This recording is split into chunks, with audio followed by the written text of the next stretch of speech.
இனிய காலை உற்சாகமான வணக்கம் எல்லோருக்கும். தேவாரமும் புராணமும். திருச்சிற்றம்பலம்.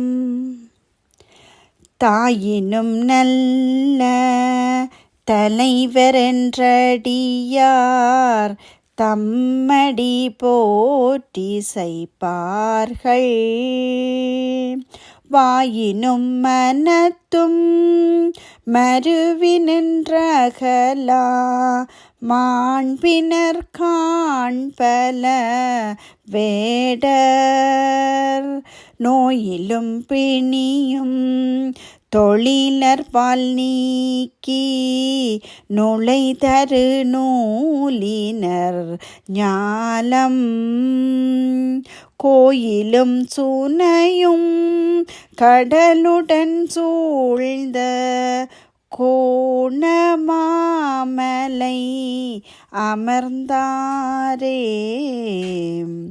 ஆதியாய் நடுவுமாகி அளவிலா அளவுமாகி சோதியாய் உணர்வுமாகி தோன்றிய பொருளுமாகி பேதியாய் ஏகமாகி பெண்ணுமாய் ஆணுமாகி போதியா நிற்கும் தில்லை பொதுநடம் போற்றி போற்றி. திருச்சிற்றம்பலம். நன்றி, வணக்கம்.